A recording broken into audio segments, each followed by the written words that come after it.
c'était très important de renouer avec cette soirée qui est l'une des plus importantes en fait, dans nos événements au bien public. La qualité de cette soirée, vous allez voir, elle se fait grâce à la qualité des lauréats.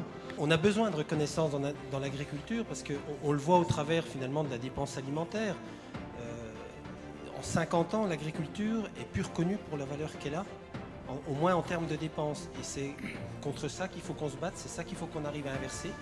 Mais je pense qu'on est en train d'y arriver.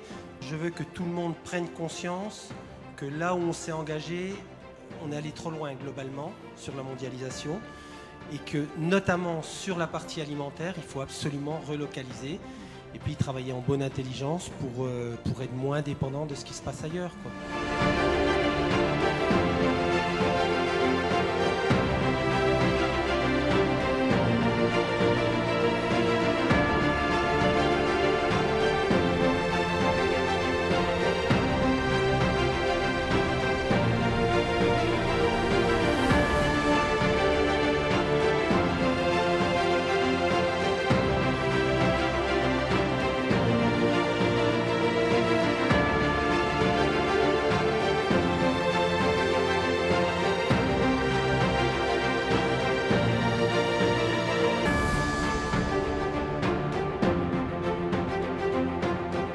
Aujourd'hui, quand on s'installe en agriculture, eh ben, il faut avoir envie d'avoir envie et ça fait plaisir de voir qu'ils ont envie.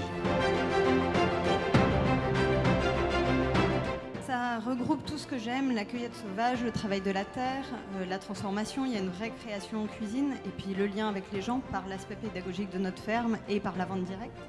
100% des valeurs fertilisantes sont conservées, l'azote, phosphore, potassium dans le processus.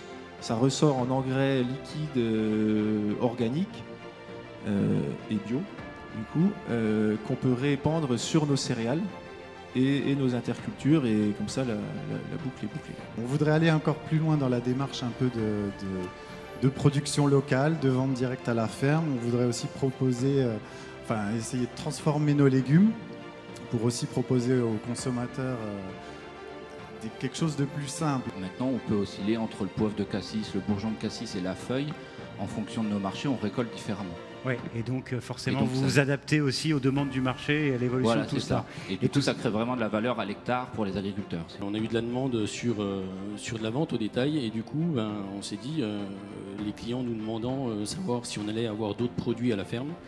On a dit pourquoi pas proposer des marchés et ramener de l'activité sur la commune et du lien social et du service. C'est vraiment un projet de vie, au-delà d'être un projet professionnel, c'était l'envie de vivre dans une adéquation avec nos convictions et puis de pouvoir les partager.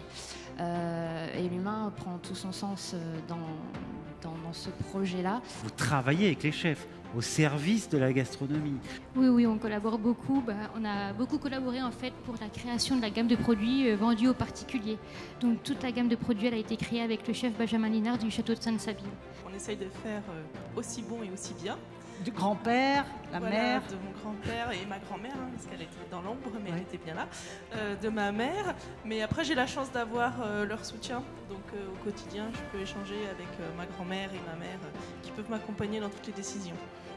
D'où l'intérêt ensemble de pouvoir aboutir à cette démarche pour pouvoir à la fois expliquer, produire proprement et aussi derrière mettre en avant notre mode de culture au travers de la commune. On arrive à cultiver cette céréale et à la transformer donc avec un moulin à meule de pierre.